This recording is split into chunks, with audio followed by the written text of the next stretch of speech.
Of Jane herself, I know of no such definite tale of love to relate.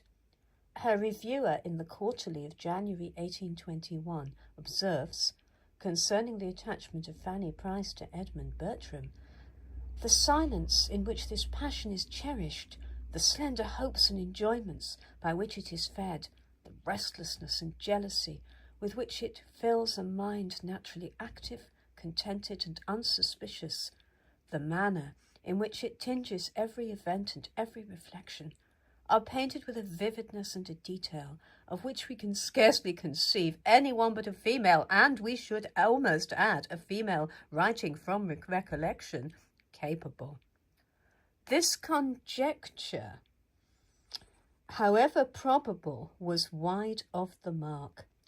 The picture was drawn from the intuitive perceptions of genius, not from personal experience. In no circumstance of her life was there any similarity between herself and her heroine in Mansfield Park.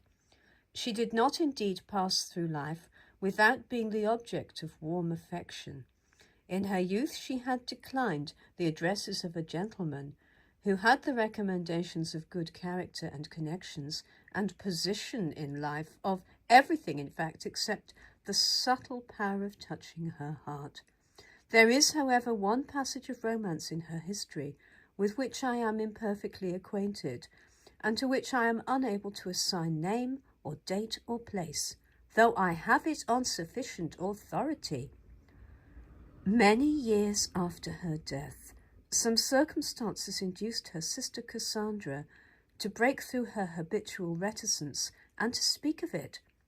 She said that while staying at some seaside place, they became acquainted with a gentleman whose charm of person, mind, and manners was such that Cassandra thought him worthy to possess and likely to win her sister's love. When they parted, he expressed his intention of soon seeing them again, and Cassandra felt no doubt as to his motives. But they never met again. Within a short time they heard of his sudden death. I believe that if Jane ever loved, it was this unnamed gentleman, but the acquaintance had been short, and I am unable to say whether her feelings were of such a nature as to affect her happiness. Any description that I might attempt of the family life at Steventon, which closed soon after I was born, could be little better than a fancy piece. There is no doubt that if we look into the households of the clergy and small gentry of that period, we should see some things which would seem strange to us, and should miss many more to which we are accustomed.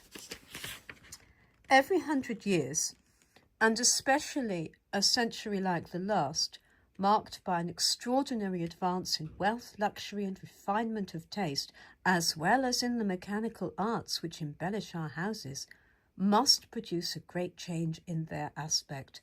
These changes are always at work. They are going on now, but so silently that we take no note of them.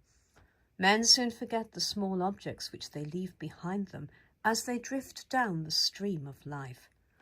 As Pope says, "Nor does life's stream for observation stay, it hurries all too fast to mark their way." Important inventions such as the applications of steam, gas, and electricity may find their places in history, but not so the alterations, great as they may be, which have taken place in the appearance of our dining and drawing rooms. Who can now record the degrees by which the custom prevalent in my youth of asking each other to take wine together at dinner became obsolete? Who will be able to fix 20 years hence the date when our dinners began to be carved and handed round by servants, instead of smoking before our eyes and noses on the table? To record such little matters would indeed be to chronicle small beer. But in a slight memoir like this, I may be allowed to note some of those changes in social habits which give a colour to history, but which the historian has the greatest difficulty in recovering. At that time the dinner table presented a far less splendid appearance than it does now. It was appropriated to solid food rather than to flowers, fruits, and decorations. nor was there such glitter of plate upon it, for the early dinner hour rendered candlesticks unnecessary, and silver forks had not come into general use, while the broad rounded end of the knives indicated the substitute generally used instead of them. The dinners, too, were more homely, though not less plentiful and savoury, and the bill of fare in one house would not be so like that in another as it is today. For family receipts were held in high estimation. A grandmother of culinary talent could bequeath to her descendant fame for some particular dish, and might influence the family dinner for many generations. Dos est magna parentium virtus. Excellence is the great legacy of parents.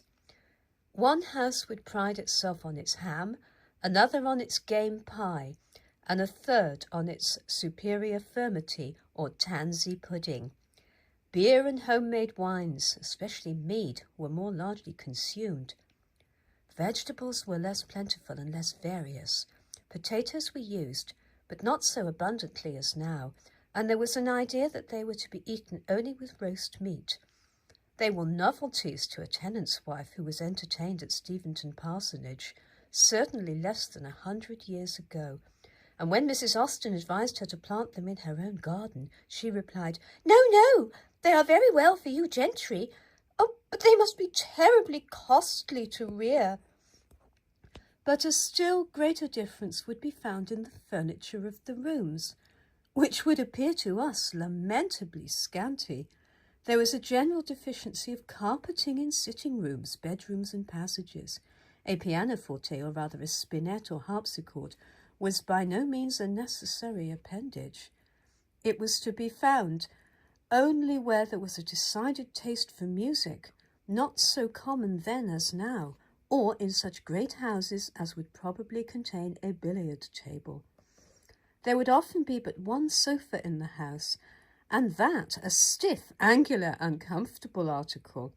There were no deep easy chairs nor other appliances for lounging, for to lie down or even to lean back was a luxury permitted only to old persons or invalids.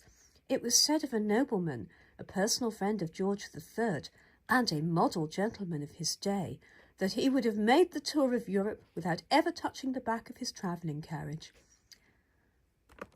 But perhaps we should be most struck with the total absence of those elegant little articles which now embellish and encumber our drawing-room tables.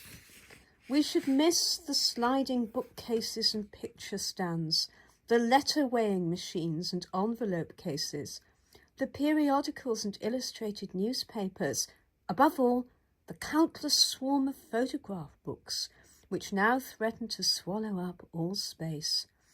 A small writing desk with a smaller workbox or netting case was all that each young lady contributed to occupy the table, for the large family work basket, though often produced in the parlour, lived in the closet.